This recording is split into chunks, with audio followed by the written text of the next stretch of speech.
शांत मारिया बिनती करी यीशु से।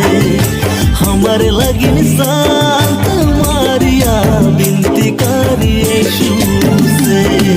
सलाम सलाम मारिया माता मारिया, सलाम सलाम मारिया माता मारिया। हमारे लगिन शांत मारिया बिनती करी यीशु से। हमारे लगिन शांत मारिया बिनती करी यीशु